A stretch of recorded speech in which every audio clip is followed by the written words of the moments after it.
Immediately జరగబోతున్న విషయాలు. ముందు జరగబోయేది ఏంటంటే ర్యాప్చర్ జరగాల. ర్యాప్చర్ జరగకుండా ఉంటే ఏమో చెప్పిన మహాసంఘకాలం వస్తుంది. ఆ మహాసంఘకాలంలో క్రీస్తు విరోధి అనేవాడు బయటకు వస్తాడు అనమాట. వాడు ఎవరు మనకు తెలియదండి అమ్మా. క్రీస్తు విరోధి, వాడికి అసిస్టెంట్ అబద్ధ ప్రవక్త, ఇద్దరు ప్రజలు వస్తారు. వాళ్ళు ఎవరైతే క్రీస్తు విరోధి మనకు తెలియదు తల్లి, వాడి పేరు తెలియదు, ఇప్పుడు ఏ భాష మనకు తెలియదు, అది ఇంతవరకు తెలియదు అనమాట, మీకు తెలియదు. కానీ వాళ్ళు ఎలా వస్తారు, ఎవరి శక్తితో వస్తారు చెప్పండి? క్రీస్తు విరోధిని, అబద్ధ ప్రవక్త, వాళ్ళు మామూలు మనుషులు చెప్పాను. నన్ను వినండి అన్న, మామూలు మనుషులు తల్లి, మీలాగా మనుషులు తల్లి, అమలు మామూలు మనుషులు అన్న. వాళ్ళు ఏమి ఎక్స్ట్రా ప్రాఫిట్స్ అనేది మామూలు మనుషులు.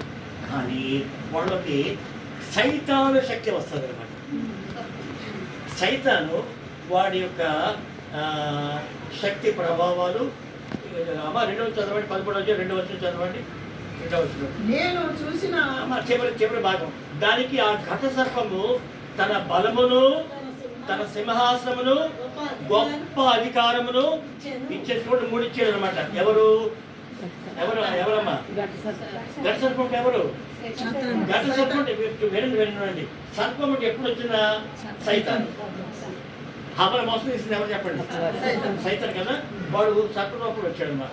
ఘట సర్పము, ఆది సర్పము, ఎవరు పేరు చెప్పినా ఇప్పుడు ఆ సైతాన్ అనమాట. ఏమా తప్పు వీటితో ఏం చేస్తాడంటే క్రీస్తు మీద బయటకు వస్తాడు సరే, వాడు దీవిస్తాడు.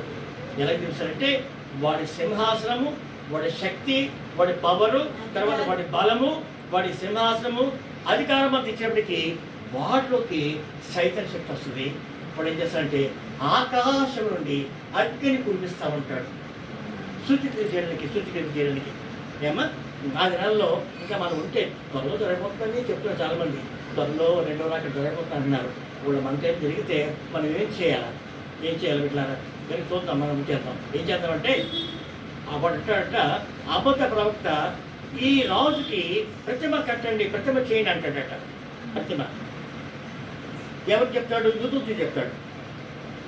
యూదుకి 10 ఆజ్ఞలు వచ్చు. ఆ 10 మన వాడికి ముందు వచ్చి తర్వాత మనకు వచ్చాయి 10 ఆజ్ఞలు కూడా. నీ దేవుడిని యెహోవాను నేనే, నేను తప్ప వేరే దేవుడు నీకు ఉండకూడదు. ఆయన ఆకాశం కింద భూమి ఏ రూపం విగ్రహం చేసుకుని వాడిని సాగిలపడకూడదు, వాడిని పూజించకూడదు. వీడు ఏమంటాడంటే అబద్ధ ప్రవక్త క్రీస్తు విరోధి గురించి చెప్తాడు, ఈ ఒక ప్రతిమ చేయండి అంటాడు. అప్పుడు నా రాజు చెప్తాను, మరి చెప్తాను క్రైస్తవుతో అందరూ చెప్పాడు అనమాట. ఎవరికి ప్రతిమ చేయాలన్నా? క్రీస్తు విరోధి ప్రతిమ చేయాలంటాడు. ప్రతిమ చేస్తారు తల్లి. ఆ ప్రతిమ తీసుకెళ్ళి అతి పరిశుద్ధ స్థలంలో పెడతారు తల్లి. మీరు మరి వింటలేదు మీరు. మరి ఏం చెప్పాను? అతి పరిశుద్ధం తల్లి. పరిశుద్ధమే అతి పరిశుద్ధం. అతి పరిశుద్ధం ఓన్లీ రాజు దైవజనులు పెడతారు. అక్కడ పెడతారు. పెట్టిన తర్వాత ఏమవుతుంది తల్లి? ప్రతిమ మాట్లాడుతుందమ్మా? మాట్లాడదు. కానీ ప్రతిమ మాట్లాడుతుంది. చదవండి అక్కడ 13వ అధ్యాయం, 13వ అధ్యాయం. మీరు 15వ చదవండి తల్లి. త్వరగా ముగించేస్తాను. 15వ.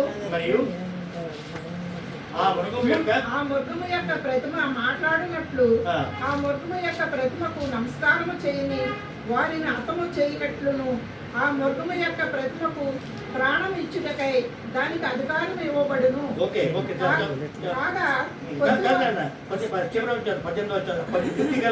బుద్ధిగలవాడు మృగము యొక్క సంఖ్యను లెక్కింపనిమ్ము. అది యొక్క మనుషుని సంఖ్యే. ఆ సంఖ్య 666. ఇందులో జ్ఞానము కలదు. అమ్మా నేను బైబుల్ చూస్తాను కానీ చివరి మాత్రం చెప్తున్నారు. త్వరలో జరగబోతున్నాయి తల్లి. త్వరలో నుండి సంప్రదించబోతున్నారు. కనుక లైట్గా తీసుకోకుండా ఎవరు కూడా అమ్మ లైట్ తీసుకోకండి. Any time happy. దేవుని రాజ్యం అర్జెంట్గా వచ్చేస్తుంది. గడపకి వచ్చేస్తుంది. పెట్టారు గడపకి లోపలికి వచ్చేస్తుంది. దానికి సిద్ధపడిన వాళ్ళ వల్లనే పైకి వచ్చాడు దేవుడు. లేకపోతే చాలా ప్రమాదం. అయితే ఈ లోపల ఏమవుతుందంటే క్రీస్తు విరోధి ప్రపంచం అంతటిని మోసం చేసేస్తూ ఉంటాడు. నేనే క్రీస్తుని అంటాడు అనమాట. అబద్ధ క్రీస్తు ఏమంటాడు చెప్పండి? నేనే క్రీస్తుని. నన్ను నమ్మేస్తారు. ప్రపంచం నమ్మేస్తారు. మెజారిటీ నమ్మేస్తారు. వాడు వెనక వెళ్తూ ఉంటారు. ఎందుకు చెప్పండి?